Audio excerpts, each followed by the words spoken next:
Salam kerahiman. Hari ini 22 Oktober. Kita akan baca dari 10:32, 10:34, dan 10:37. Kita mulai ya. Dalam nama Bapa dan Putra dan Roh Kudus. Amin.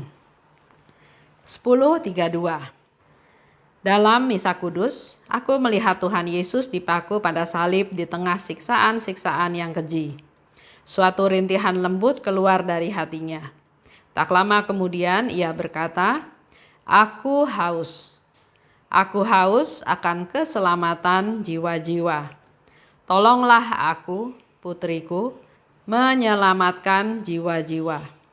Padukanlah penderitaan-penderitaanmu dengan sengsaraku, dan persembahkanlah semua itu kepada Bapa Surgawi untuk keselamatan orang-orang berdosa." 10:34. Senin dalam pekan suci, aku minta kepada Tuhan supaya mengizinkan aku ambil bagian dalam sengsaranya yang pedih, supaya aku dapat merasakan sengsaranya yang pahit itu dalam jiwa dan raga, sampai sebatas yang bisa ditanggung oleh ciptaan. Aku minta agar boleh merasakan semua kepahitan sejauh itu mungkin.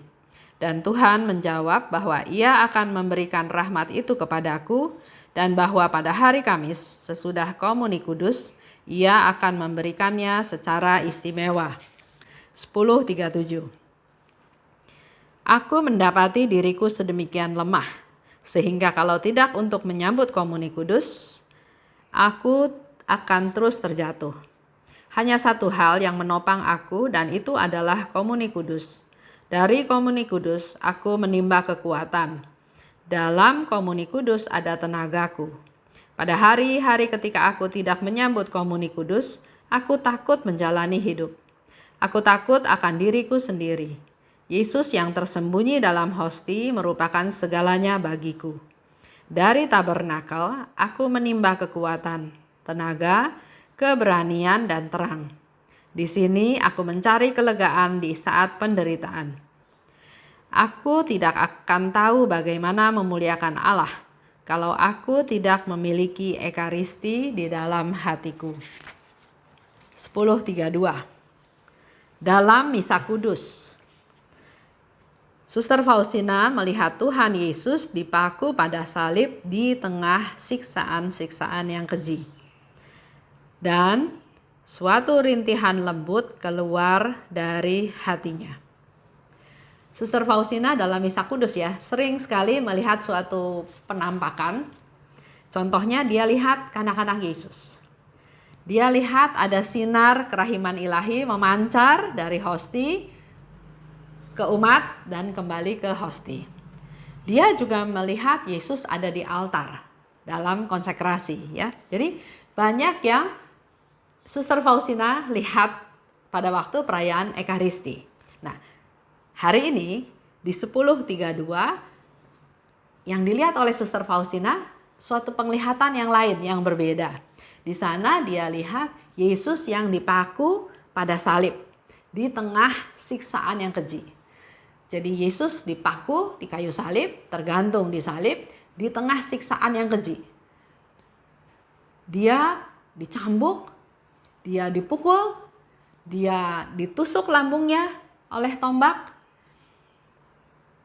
Lihat Yesus yang ada di salib dimahkotai duri, semua sekujur tubuhnya berdarah, luka karena dicambuk, didorong. Banyak hal ya yang dilakukan, yang dialami oleh Yesus dalam penderitaannya selama perjalanan di jalan salib tersebut. Dihina, ditelanjangi, ya, dicambuk, direntang. Di salib itu direntang ya, ke kiri ke kanan. Jadi di tengah penderitaan yang keji. Dan di sana Yesus katakan, "Aku haus." Secara manusiawi dia pasti merasa haus. Karena mungkin dari semalam dia nggak dikasih makan, nggak dikasih minum ya, namanya orang tawanan, memang mau disiksa, dicambuk, dipukul, dianiaya, kehausan, kepanasan, tapi nggak ada yang peduli sama Yesus. Sehingga dia katakan, aku haus, letih, lesu, kering ya. Tapi di sini Yesus penekanannya adalah dipertegas lagi, aku haus. Aku haus akan keselamatan jiwa-jiwa. Jadi kembali lagi bukan haus karena apa yang dirasakan, dialami oleh badannya Yesus, tapi dia haus akan jiwa-jiwa. Dia ingin semakin banyak jiwa-jiwa yang diselamatkan. Dia sangat rindu akan jiwa-jiwa tersebut. Rindu akan keselamatan jiwa-jiwa. Keselamatan jiwa-jiwa, khususnya orang berdosa. Masih lanjut dikatakan oleh Yesus, tolonglah aku. Mengatakan kepada Suster Faustina, tolong aku untuk selamatkan jiwa-jiwa. Sementara Yesus disalib, dia haus akan jiwa-jiwa. Maka sekarang Yesus bilang pada Suster Faustina, tolonglah aku untuk selamatkan jiwa-jiwa. Begitu pula perkataan ini untuk kita semua. Tolonglah aku, kata Yesus, untuk selamatkan jiwa-jiwa yang ada di sekitar kita. Jadi kita bisa lihat contoh Yesus ya, walaupun dia menderita sengsara di tengah kekejian yang luar biasa, tapi tetap dia nggak berpikir untuk diri dia sendiri. Dia berpikir untuk orang lain. Bukan orang yang berjasa pada Yesus. Dia berpikir untuk keselamatan jiwa-jiwa. Untuk orang-orang berdosa. Bahkan mungkin orang-orang yang menyalibkan dia, yang menendang dia, yang meludahi dia, yang memukul dia pakai buluh, yang menarik otot-otot pundaknya ke kiri, ke kanan, yang mencabuk dia, yang meludahi dia. Orang-orang itu. Yesus bilang, aku haus akan keselamatan jiwa-jiwa tersebut. Kita coba refleksi ke diri kita juga. Kalau saya sakit, apa yang jadi fokus kita? Apa yang kita pikirkan? Aduh, badan saya sakit, gigi saya sakit, kepala saya sakit. Terus, nggak bisa lakukan apa-apa, nggak bisa melaksanakan tugas, nggak bisa memenuhi janji karena saya sakit. Ya, yang sering kita lakukan itu adalah karena sakit jadi nggak enak makan, jadi pengen makan ini, pengen makan itu, tapi nggak bisa dimakan. Keluhannya fokusnya ke saya, ya. Bahkan juga kecewa kalau orang nggak memperhatikan kita kalau lagi sakit. Hari ini kita belajar dari Yesus. Walaupun dia menderita, dia tetap peduli pada orang lain. Dan dikatakan oleh Yesus lebih lanjut, padukanlah penderitaanmu dengan sengsaraku. Dan persembahkan semua itu pada Bapa Surgawi untuk keselamatan jiwa-jiwa. Saya cerita ya sama salah satu keluarga. Ada satu keluarga, ayah, ibu, dan anak. Dia mengalami sesuatu masalah yang besar yang harusnya bukan salah anaknya, tapi direkayasa sedemikian rupa sampai akhirnya anaknya yang harus menanggung segala hal sampai masuk ke penjara.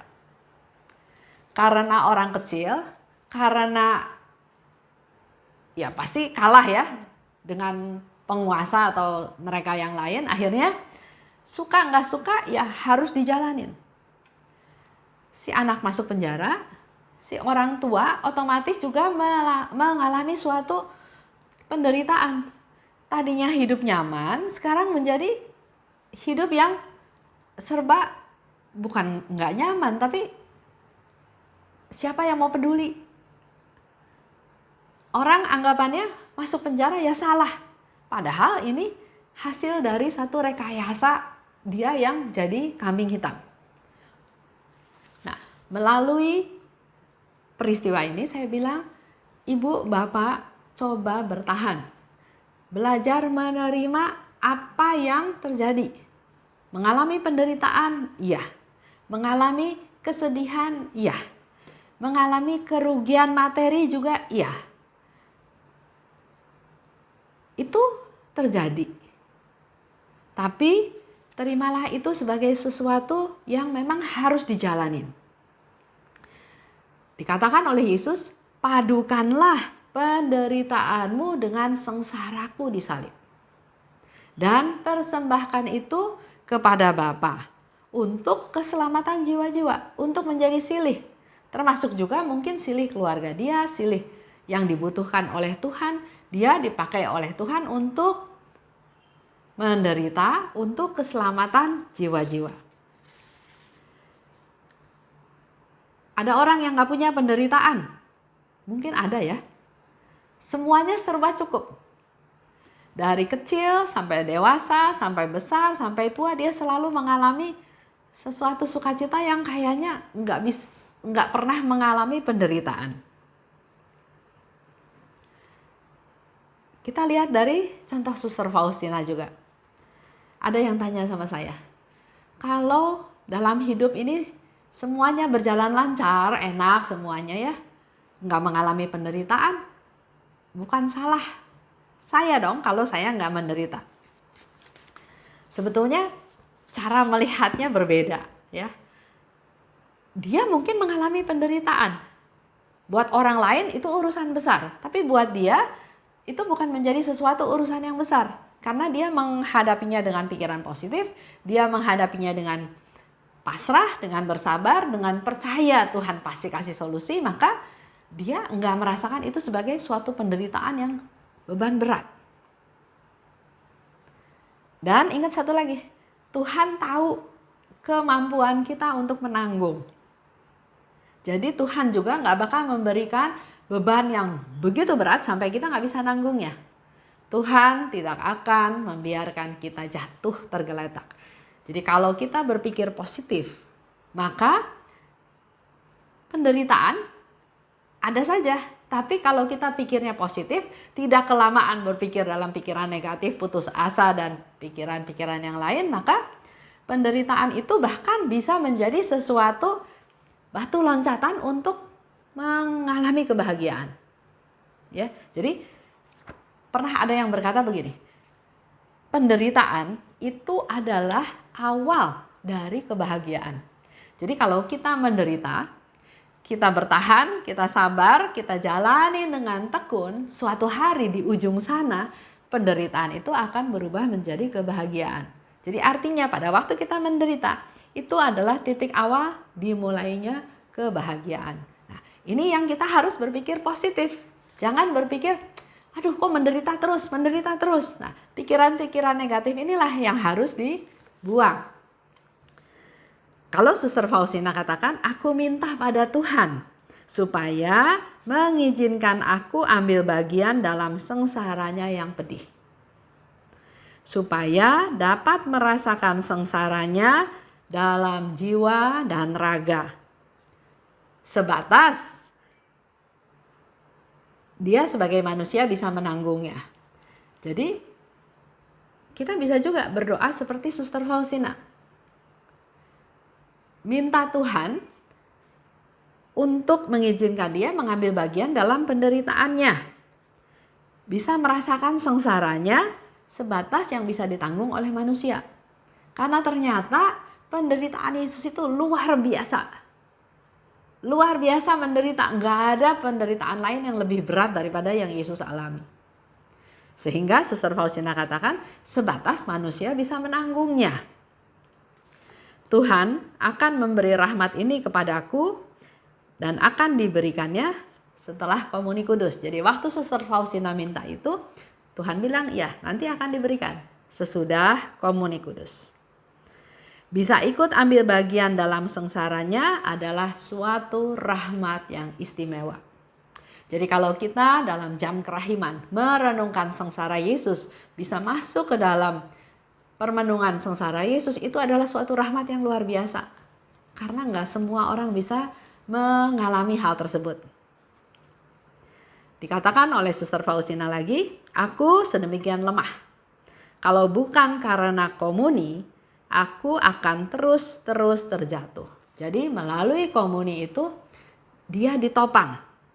Dan melalui komuni dia memperoleh kekuatan. Dia jadi punya tenaga. Kalau tidak terima komuni, aku takut menjalani hidup ini. Kalau nggak terima Tuhan, mungkin melangkah pun dia takut. Tapi kalau sudah terima Tuhan, sumber kekuatan, aku jadi berani, aku jadi bisa terus melangkah menjalani hidup ini. Yesus yang tersembunyi dalam hosti merupakan segalanya bagiku. Karena Suster Faustina katakan, dari tabernakel dia menggali, dia menimba kekuatan. Dia menimba tenaga. Dia menerima keberanian dan dia menimba terang. Dari tabernakel, dia mencari kelegaan di saat penderitaan. Aku tidak tahu bagaimana memuliakan Allah kalau tidak memiliki ekaristi dalam hatiku. Suster Faustina men-sharingkan apa yang bisa dia dapat di tabernakel. Ya. Sekarang hari-hari ini juga sedang ramai sekali berita tentang Carlo ya, yang diangkat menjadi beato. Dan itu juga dia mengalami mujizat dan juga memberikan mujizat kepada yang berdoa kepadanya. Karena apa yang dia lakukan adalah dia mengumpulkan semua peristiwa mujizat melalui perayaan Ekaristi. Sama ya, jadi kita juga bulan ini sedang membahas perayaan Ekaristi. Mari kita juga bisa menggali banyak dari apa yang diwartakan, diceritakan, dialami oleh Carlo ini. Dan memang Suster Faustina katakan berkali-kali bahwa Komuni Kudus adalah sumber kekuatan dia. Satu-satunya yang menopang hidup dia untuk dia melangkah lebih lanjut. Bersatu dengan Tuhan. Ada Tuhan dalam diri kita masing-masing, maka kita nggak perlu takut.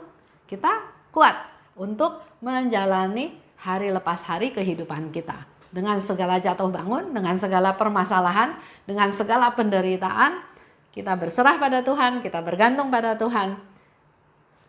Dan Suster Faustina katakan, dia mengalami damai sukacita di dalam Tuhan. Itu aja untuk hari ini ya, tanggal 22 Oktober.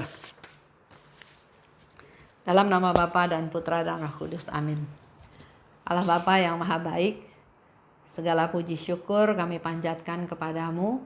Kami semakin lagi dikuatkan akan mukjizat Ekaristi. Karyamu yang besar ya Tuhan, karya kesembuhan. Sembuhkanlah kami Tuhan dari segala sakit penyakit rohani maupun jasmani. Dan biarlah kami juga belajar dari Suster Faustina bahwa melalui tabernakel kami menimba kekuatan, kami menimba keberanian, kami menimba tenaga dan juga kami memperoleh terang. Dan juga melalui Engkau yang bertahta dalam sakramen Maha Kudus, Engkau memberikan kelegaan kepada kami yang sedang dalam penderitaan. Kami mau serahkan semua penderitaan kami di dalam sengsaramu Tuhan, karena kami percaya Engkau pasti akan membereskan semuanya dengan baik. Berkati kami, berkati keluarga kami, dan semua orang yang kami doakan pada saat ini. Amin. Dalam nama Bapa dan Putra dan Roh Kudus, amin. Salam kerahiman.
Izinkanlah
agar jiwa